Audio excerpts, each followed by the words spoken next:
A'udzu billahi minasyaitonir rajim. Bismillahirrahmanirrahim. Alhamdulillahi rabbil alamin wassalatu wassalamu ala asyrafil anbiya'i wal mursalin wa ala alihi wa sahbihi wa sallim. Allahumma salli ala sayyidina Muhammad wa ala ali Muhammad wa ala alihi wa sahbihi ajma'in. Allahumma a'inna ala zikrika wa syukrika wa husni ibadatik. Rabbi shrah li sadri wa yassir li amri wahlul 'uqdatam min lisani yafqahu qawli. Amma ba'd. Assalamualaikum warahmatullahi wabarakatuh. Salam sejahtera, salam ukhuwah pada Al-Fadhil Ustaz dan semua jemaah pencinta ilmu yang dipilih Allah untuk duduk dalam majlis ilmu pada pagi ini. Syukur Alhamdulillah kita masih lagi menjadi pilihan Allah. Kuliah duha kita pagi ini adalah daripada saluran Google Meet Gema Nur Iman yang dipimpin oleh Puan Hajah Rosniati binti Mansur dan ditadbir urus oleh Ahli Jawatankuasa Gema Nur Iman. Akan dipimpin oleh yang berbahagia Al-Fadhil Ustaz Rusdi Ramli Al-Jahari dengan tajuk pengajian kita hari ini biografi agung Rasulullah sallallahu alaihi wasallam sebagai penulis kitab ini insya-Allah. Bagi menambahkan keberkatan majlis, mohon ihsan Ustaz untuk memimpin bacaan umul kitab Al-Fatihah dan pahalanya kita hadiahkan kepada baginda Rasulullah sallallahu alaihi wasallam, keluarganya dan para sahabatnya, para anbiya, para solehin, alim ulama, guru-guru kita, ibu bapa kita, keluarga kita dan semua muslimin dan muslimat sama ada yang masih hidup ataupun telah kembali ke rahmatullah. Al-Fatihah. أعوذ بالله من الشيطان الرجيم بسم الله الرحمن الرحيم الحمد لله رب العالمين الرحمن الرحيم مالك يوم الدين إياك نعبد وإياك نستعين اهدنا الصراط المستقيم صراط الذين أنعمت عليهم غير المغضوب عليهم ولا الضالين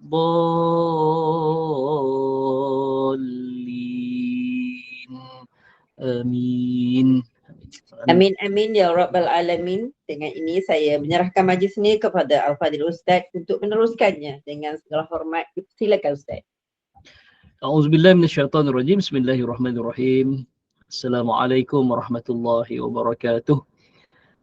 Innal hamdalillah nahmaduhu wa nasta'inu wa nastahdihi wa nastaghfiruh wa na'udzu billahi min syururi anfusina wa min sayyiati a'malina may yahdihillahu fala mudilla lahu wa may yudlil falan tajida lahu waliyyan mursyida. Qala rabbi shrah li sadri wa yassir li amri wa hlul 'uqdatam min lisani yafqahu qawli fa amma Allah. Terima kasih pada moderator baru kita pada pagi ni, insya-Allah pada hari ni. Seterusnya Kak Ros selaku pengerusi Gema Nur Iman serta tuan kuasanya dan perempuan, para ibu yang dirahmati oleh Allah Subhanahu Wa Taala sekalian. Pertama sekali sebelum kita mula, saya minta maaf hari ni tak boleh lama sangat. Pukul 9 kita berhenti insya-Allah, walaupun tak cukup 1 jam sebab ada airport ada temu janji. Temu janji di KL pula tu. Dekat Bukit Bintang pula tu. Tu yang tempat jam kan, dia kena keluar awal insya-Allah. Okey. Pertama dan selamanya, marilah sama-sama kita merafakkan setinggi kesyukuran kepada Allah Subhanahu Wa Taala kerana kita diizinkan oleh Allah bertemu pada pagi ini. Dan mudah-mudahan pertemuan kita ni insya-Allah akan mendatangkan sesuatu yang terbaik dalam kehidupan kita dan insya-Allah kita duduk dalam majlis ilmu. Mudah-mudahan Allah kira sebagai ibadah yang akan memberatkan neraca timbangan kita. Dan bila kita bicara tentang biografi agung Rasulullah SAW, mudah-mudahan kita layak untuk beroleh syafaatnya yang akan menyelamatkan kita semua daripada api neraka Allah Subhanahu Wa Taala insya-Allah. Amin ya rabbal alamin. Okey, yang terakhir itu kita berhenti pada Syaimak kan? Syaimak. Syaimak. Ya. Syaimak kan? Okey. Okey, Syaimak surat 124 saya sharekan.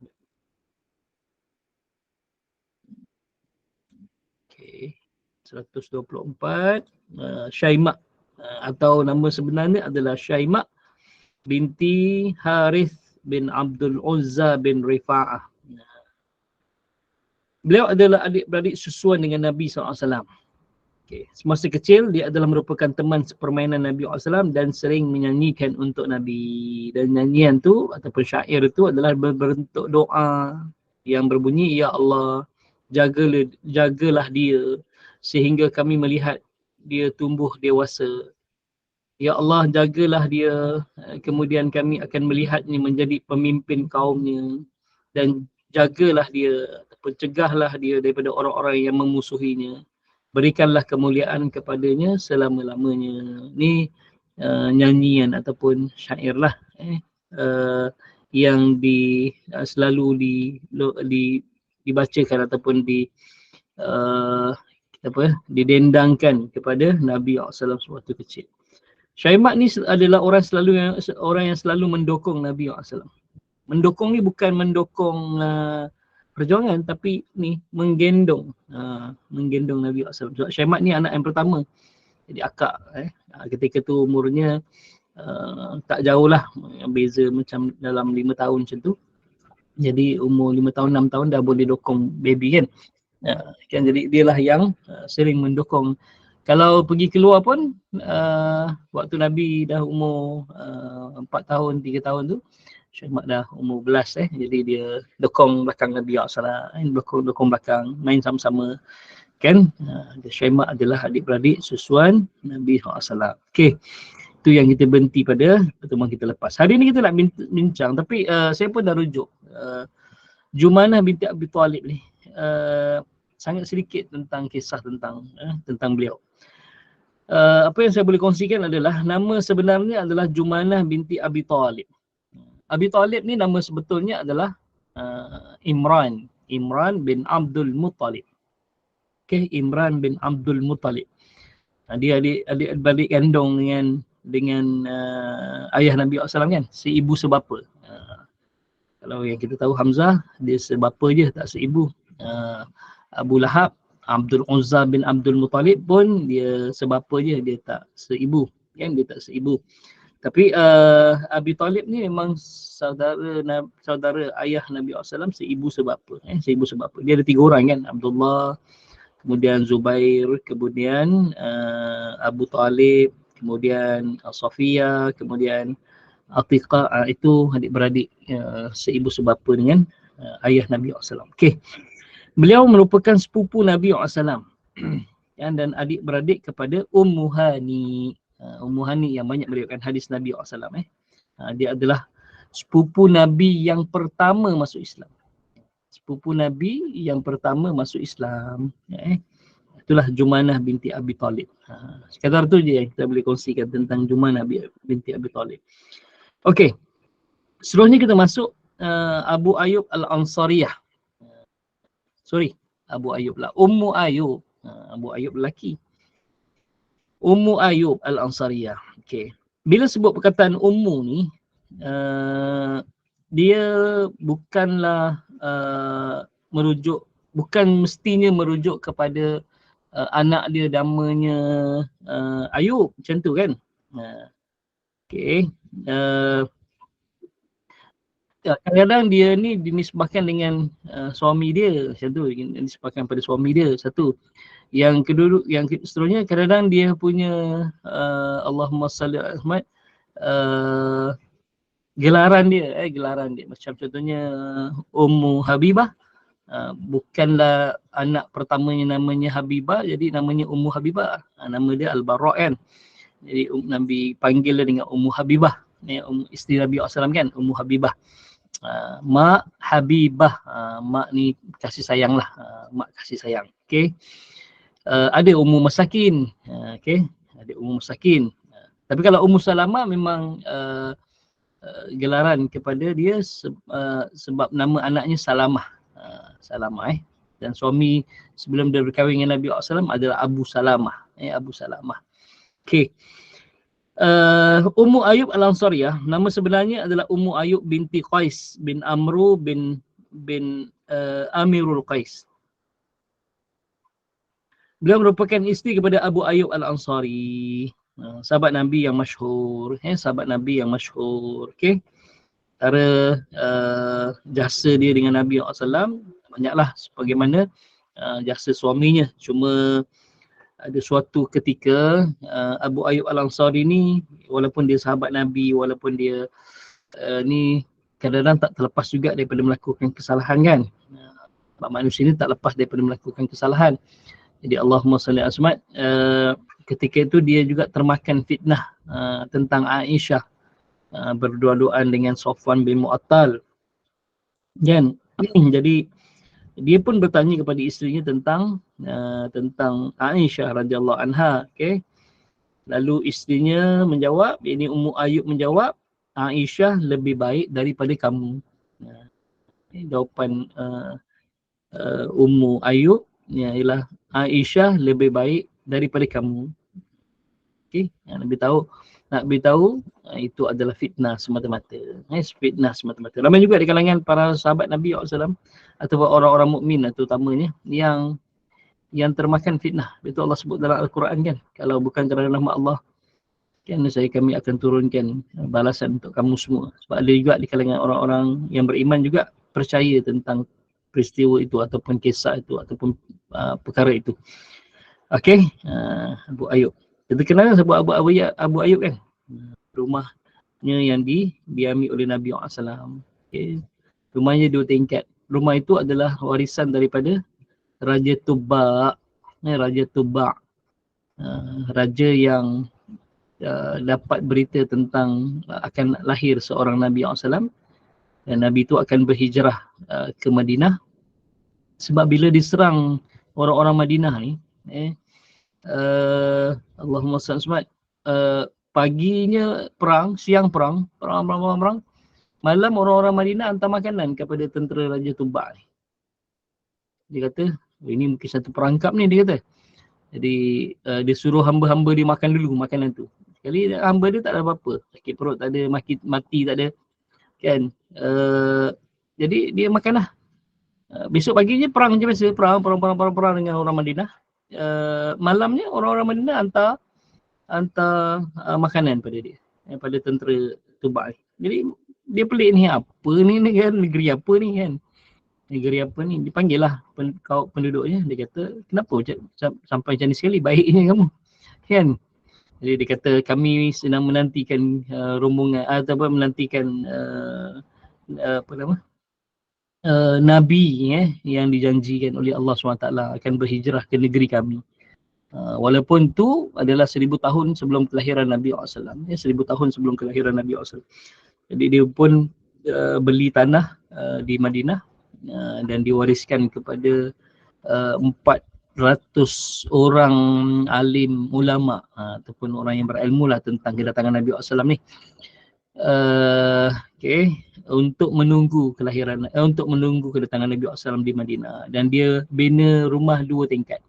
Sedangkan ketika itu rumah memang tak ada 2 tingkat, semua setingkat je. Jadi rumah ni 2 tingkat. Dan rumah ni lah yang diwarisi oleh Abu Ayyub Al-Ansari radhiyallahu anhu. Dan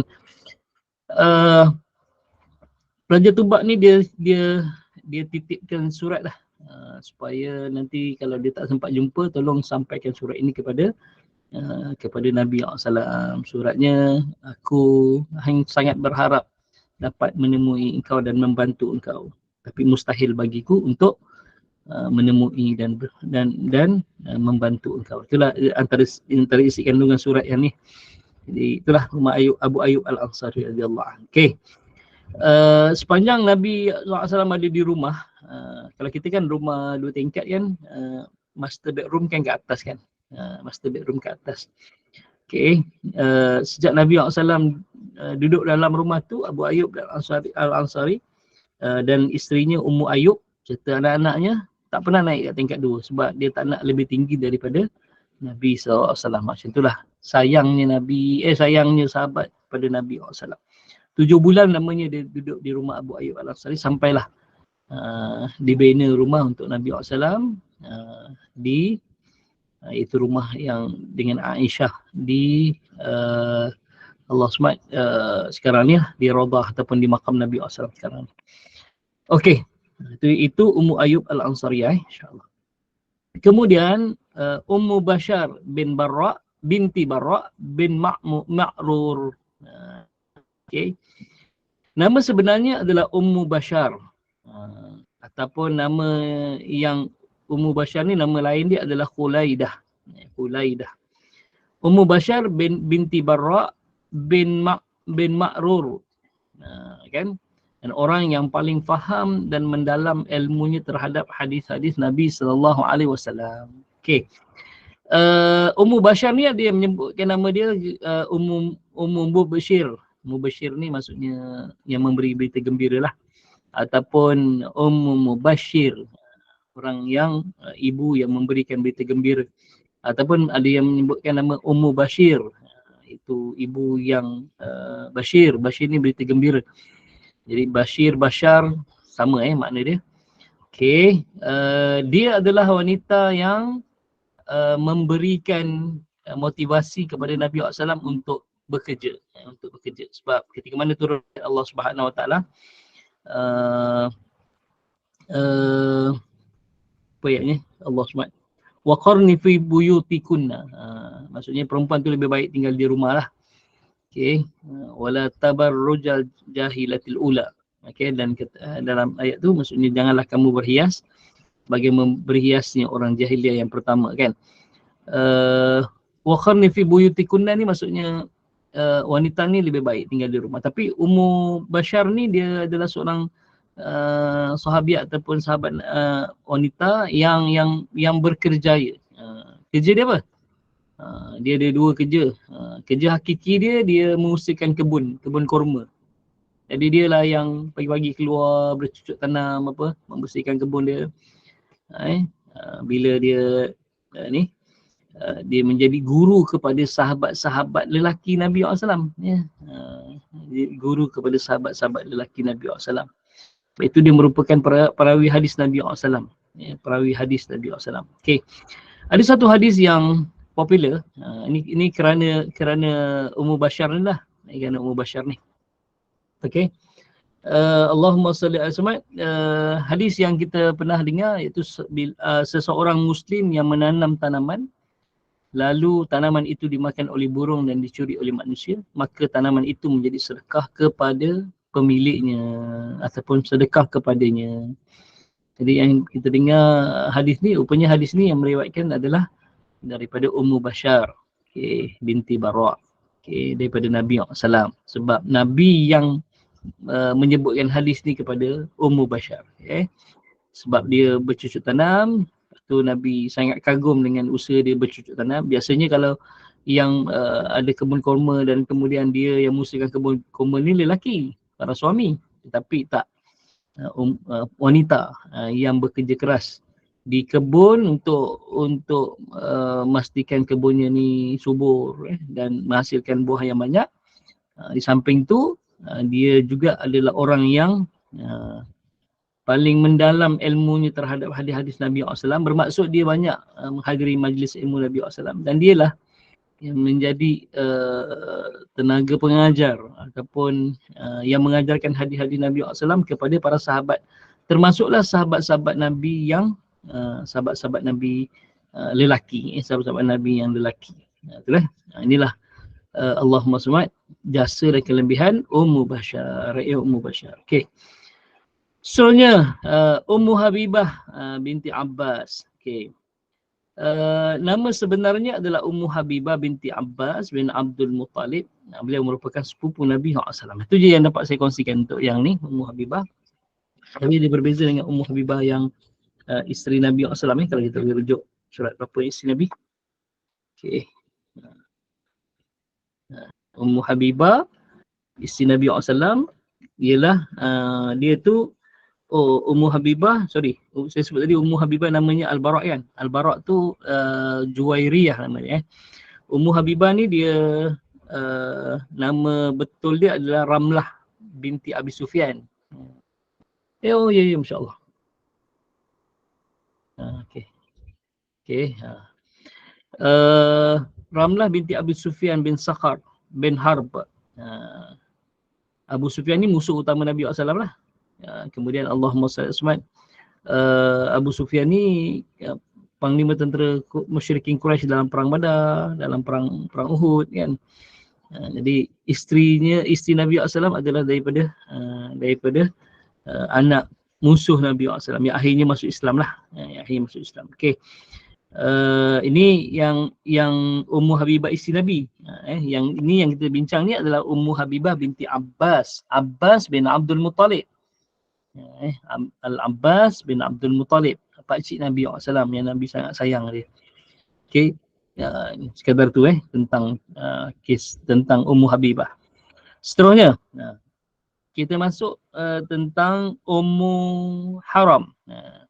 Bila semua Ummu Haram ni, haram ni bukanlah haram tak boleh. Memang betul haram ni maksudnya sebab itu kita kena ada kamus untuk istilah fiqhiyah, kamus untuk istilah fiqh, kamus dia kamus yang ni yang berbeza-beza lah. Kalau kamus tentang undang-undang dipanggil kamus dipanggil kanuniyah. Kalau kamus yang berkaitan dengan perubatan dipanggil mu'jam at-tibbiyah. Jadi dia masing-masing ada sebab istilah berbeza. Contoh ni sebagai contoh je. Kalau kita sebut dukhul ni dalam kamus umum maksudnya adalah masuk. Khuruj keluar, dukhul masuk. Tapi dalam istilah fiqh, dukhul ni maksudnya adalah jima, bersetubuh. Itu kan lain. Jadi istilahnya. Jadi kalau sebuah haram dari sudut hukum taklifi, sudut fiqh taklifi, iaitu sesuatu yang dilarang oleh Allah SWT, dan bila seorang melakukan perbuatan yang haram itu maksudnya dia akan mendapat dosa, meninggalkan dapat pahala. Meninggalkan dapat pahala. Okey. Sebenarnya kalau gitu pahala kita banyak sebab kalau kita meninggalkan saja perbuatan haram tu pahala. Okay, jadi haram kat sini maksud dia apa? Haram kat sini maksudnya hormat. Sebab terbit daripada perkataan harama itu juga adalah hormatun. Hormat lah. Iaitu Masjidil Haram, masjid yang dihormati. Syahrul Haram maksudnya adalah bulan yang dihormati. Bulan yang juga yang diharamkan maksudnya adalah bulan diharamkan berperang. Sebab itu bila Allah haramkan sesuatu pada kita, bermaksud Allah nak jaga kehormatan kita. Kenapa Allah haramkan arak? Sebab nak jaga kehormatan akal fikiran kita. Okay. Kenapa Allah haramkan zina? Sebab Allah nak jaga kehormatan keturunan kita. Sebab itulah Allahumma salli Ummu Haram. Okay. Ummu Haram nama sebenarnya adalah Ummu Haram bin Milhan bin Khalid bin Zaid bin Haram Al-Ansari. Al-Ansariyah. Okay. Beliau merupakan ibu saudara kepada Anas bin Malik radhiyallahu an. Okay. Nak jaga kehormatan kita kena jauh yang haram, betul insya-Allah. Okay. Farhana masih di London ke? Masih Ustaz, Alhamdulillah. Masih di London lagi ya? Ya, baik, Alhamdulillah. Itulah, seronok bila dapat pergi London lagi. InsyaAllah. Saya kalau duduk kat London ni kan, saya duduk kat bangku tu kan, tengok orang dia, suka tengok orang dia naik bas apa semua kan. Suka tengok kehidupan dia. Macam pergi Tokyo pun sama juga. Saya Tokyo saya suka tengok orang Jepun, orang ni kan, cakap ya Allah. Orang dia macam tak erti buang masa. Ya, ada juga lah security kecil yang buang masa. Kan orang saya pergi London, orang dia macam tak buang masa kan, duduk pun tak ada lah, tapi duduk membaca kadang itulah. Okey, insya-Allah. Betul. Kan? Seronok di sana. Okey, saya berapa hari je? 4 hari 5 hari kat sana. Okey. Allahumma salli dia adik kepada Ummu Sulaim, ibu kepada Anas bin Malik radhiyallahu an. Dia adik kepada Ummu Sulaim. Okey. Ummu Sulaim ni nama betul dia siapa nanti kita akan bincang. Saya pun lupa nama. Saya pernah tahu sebelum nama Ummu Sulaim. Okey. Jadi Ummu Sulaim ni adalah mak kepada Anas bin Malik radhiyallahu an. Dia isteri kepada Ubadah bin Samit. Kalau nak rujuk Ubadah bin Samit, kita ada juga bincang pada muka surat 102. Okey, Ubadah bin Samit.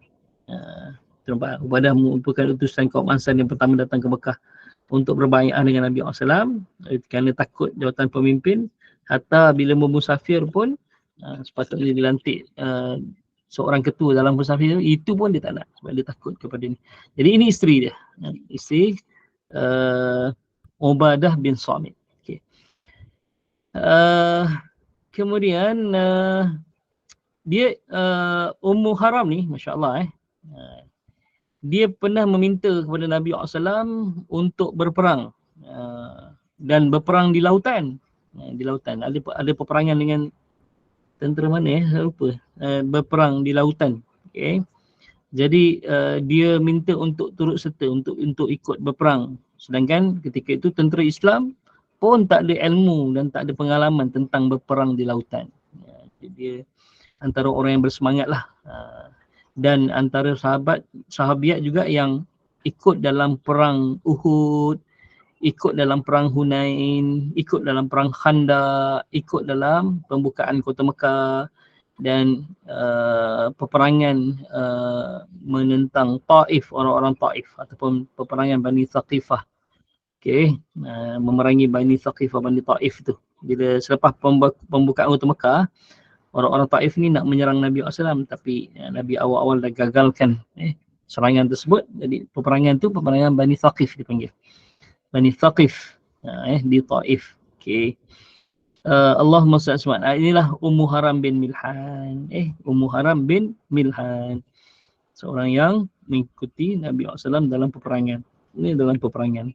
Tugasnya adalah dia kadang-kadang merawat orang yang cedera. Kemudian tugas-tugas tentera ni, tugas tentera wanita ni. Ada juga yang berperang, maksudnya berperang.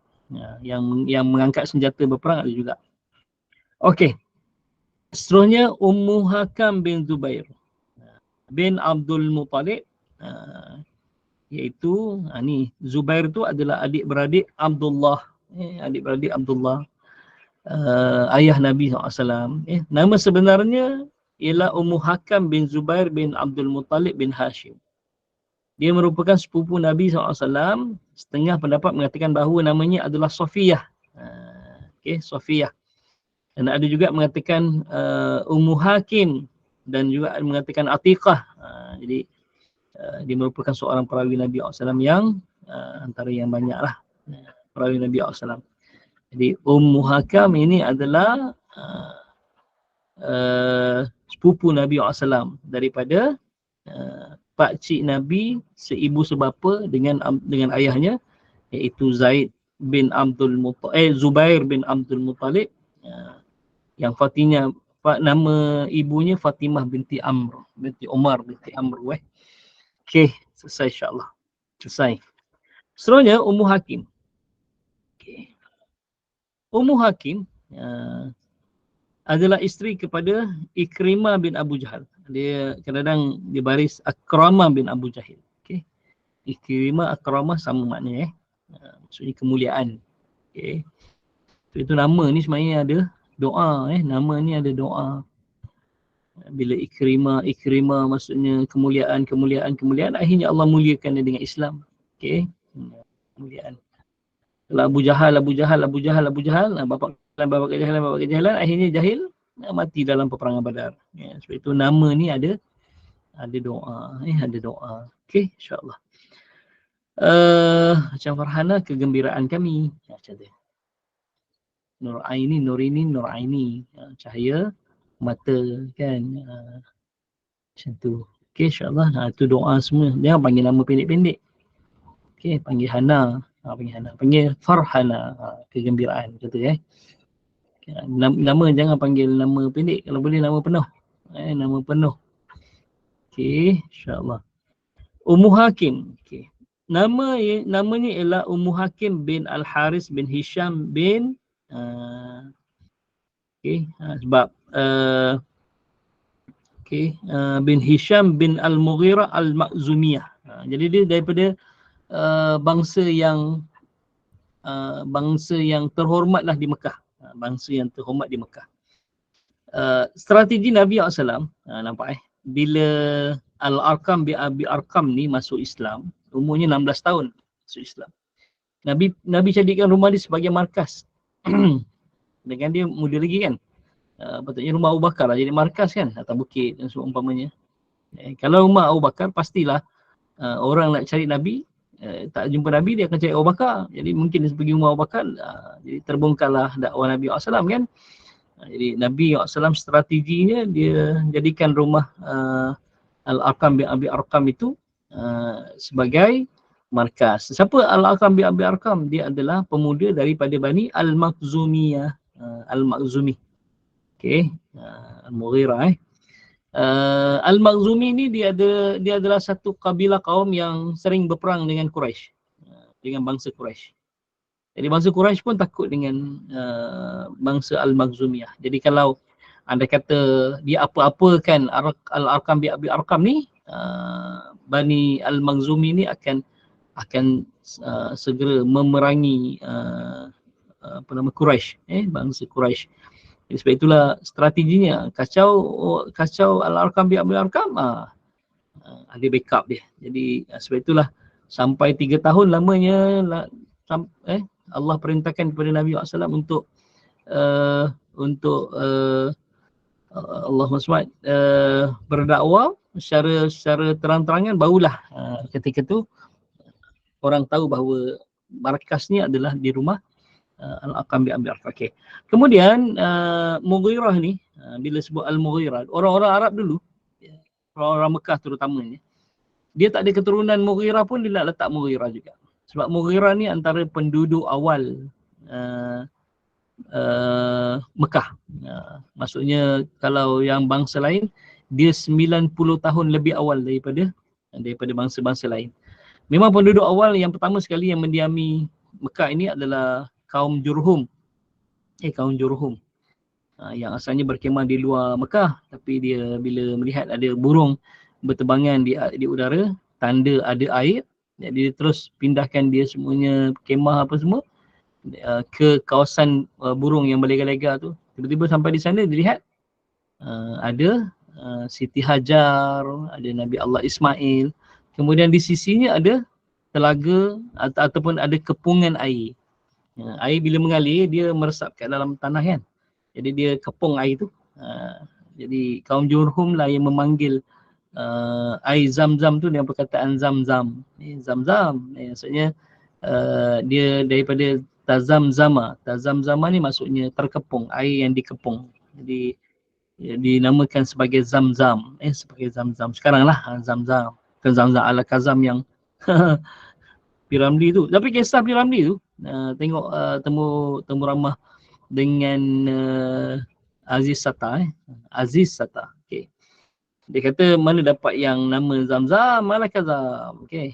Dia kata bila nak sebut ni, nak terbangkan tikar pandan terbang ni kan, ada yang apa nama, kalau macam Mak Saleh Sesame dia Sesame kan. Kalau dia asalnya Sudin cadangan yang bahasa Inggeris tu. Lepas tu kebetulan mereka bincang tu dekat restoran Zam-Zam. Restoran Zam-Zam. Okay. Jadi dia kata ambil nama restoran ni Zam-Zam, tambahannya ala Kazam. Ala Kazam. Hai tikar pandan terbang. Barulah kami ke negeri pasir berdengung Zam-Zam ala Kazam. Kan. Itu yang kan Zam-Zam ala Kazam tu. Okey. Jadi Al-Mughirah ni antara penduduk awal, Mekah.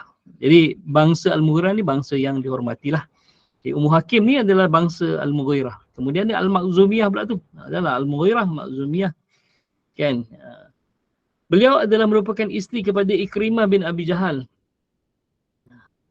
Beliau meluk agama Islam kalau kat sini bersama suaminya, yang merupakan anak kepada Abu Jahal, tapi dia lebih awal sedikit. Lebih awal beberapa jam lah, lebih kurang macam tu beberapa jam. Ada riwayat kata beberapa hari lah. Lebih awal daripada suaminya.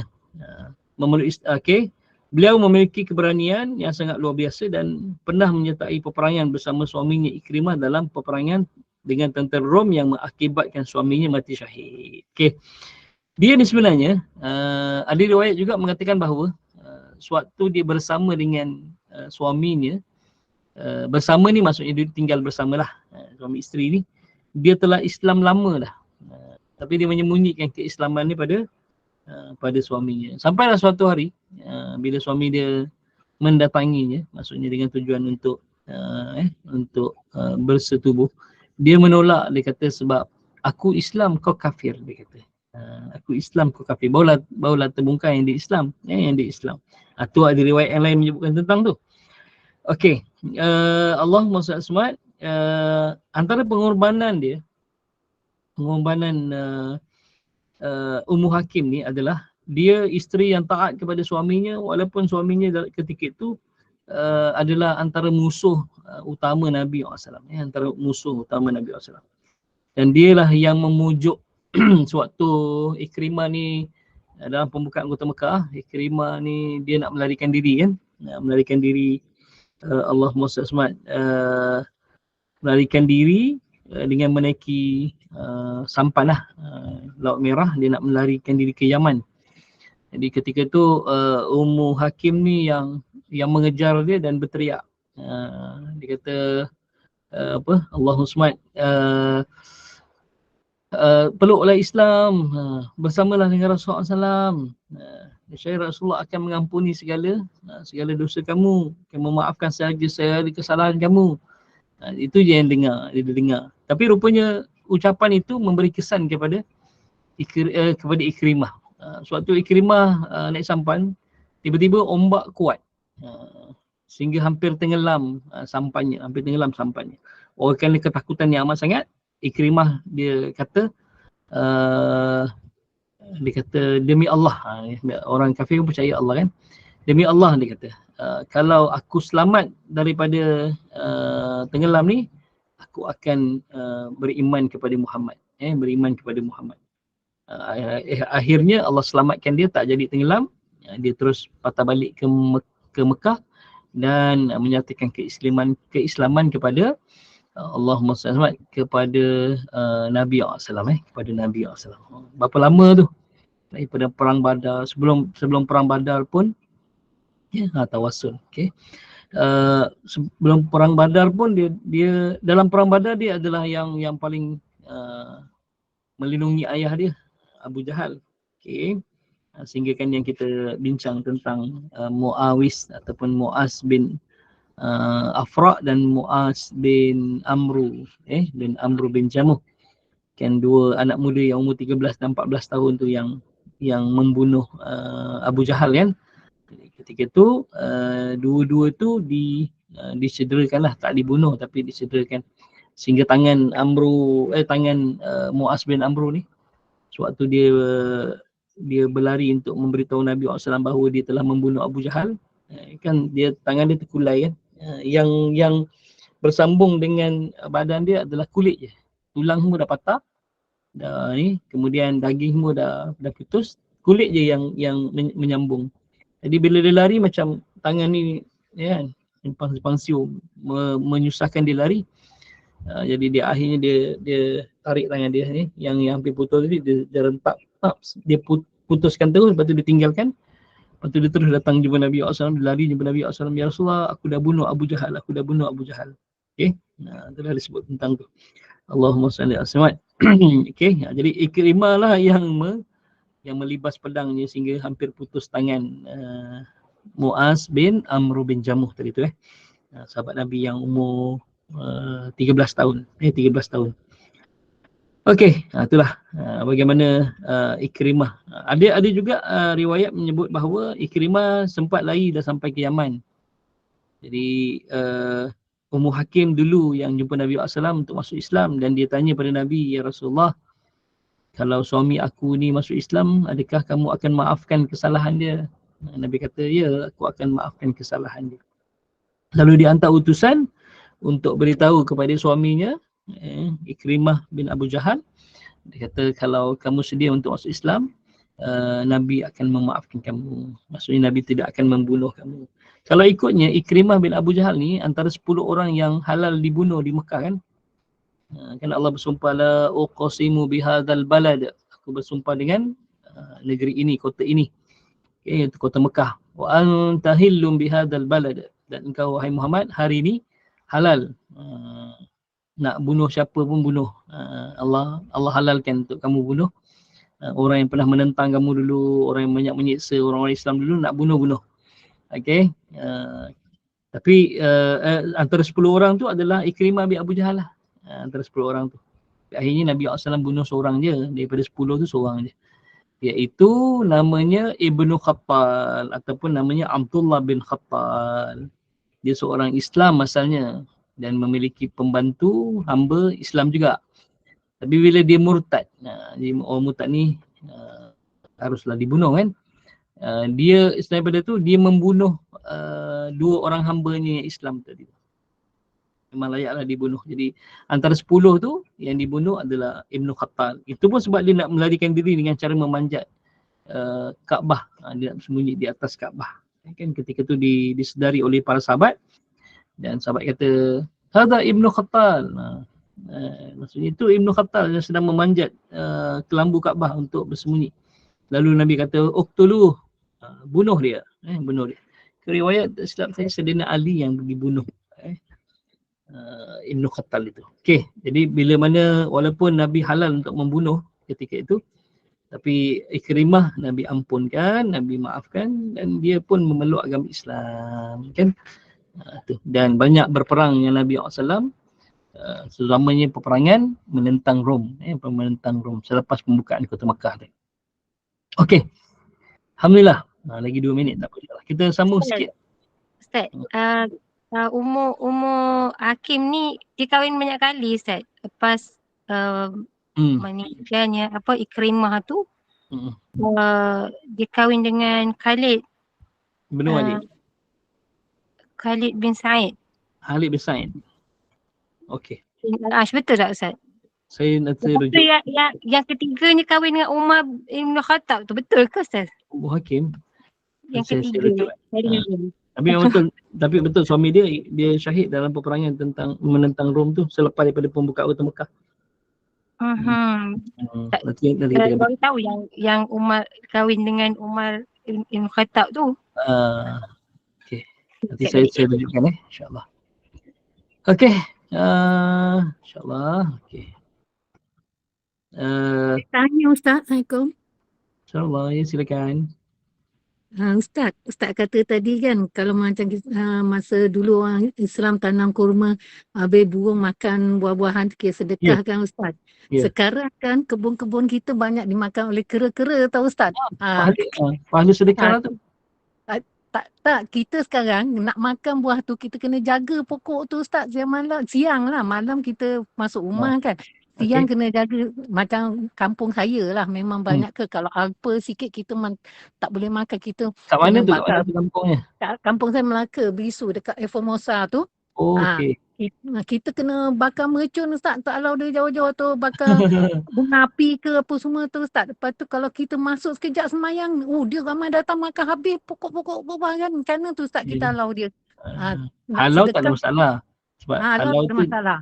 Halau tak masalah. Sebab itu dibolehkan untuk bela anjing bagi orang Islam pada 3 perkara kan. Yang pertama betul, kalau bela anjing memang dia tak datang. Saya tengok jiran sebelah saya bela anjing. Jadi cara yang terbaik bela anjing letak kat kebun lah. Sebab anjing ni jaga tanaman, jaga ternakan. Tapi kita perempuan nak jaga anjing macam takut lah Ustaz. Kalau lelaki lain cerita, dia ada keberanian dia tu. Macam tu. Ambil anjing yang liar. Ambil anjing yang ni lah. Anjing yang jinak lah. Anjing jinak, lepas tu hantarlah makanan kat dia. Hantar makanan dia setiap hari hantar makanan. Jadi bila dia ada kat dalam kebun tu, dia akan jaga kebun tu. Boleh hukumnya. Okey. Kalau nak pakai mercun tu boleh. Bukanlah bila kita kata bila dimakan oleh binatang sedekah pada kita dan kita tak apalah.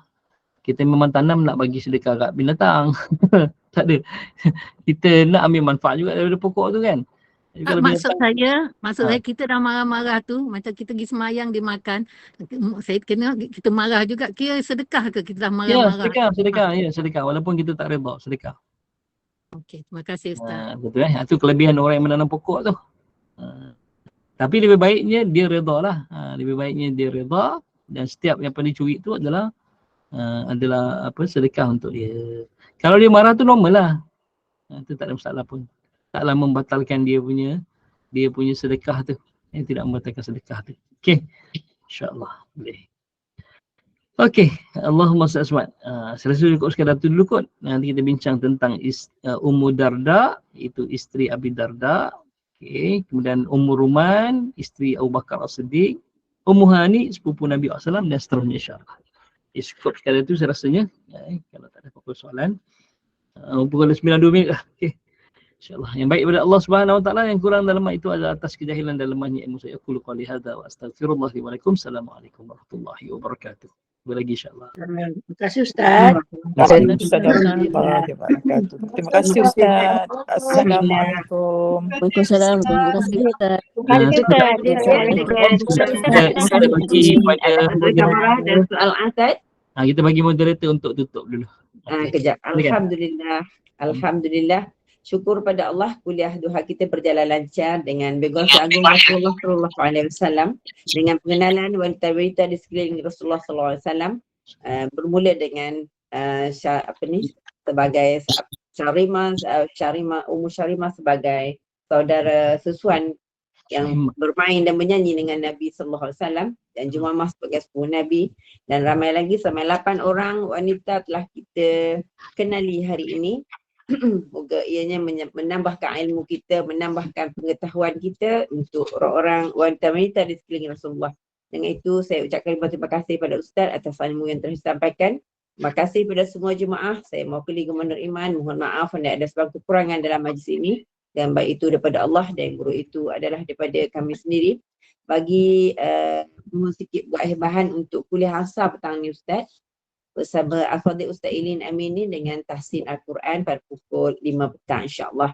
Dengan itu bagi bentuk majlis, mohon Ustaz bacakan doa penutup, surah kafarah dan surah Al-Ans, dan saya akhiri dengan wabillahi taufiq wal hidayah. Assalamualaikum warahmatullahi wabarakatuh. Silakan Ustaz. Assalamualaikum warahmatullahi wabarakatuh.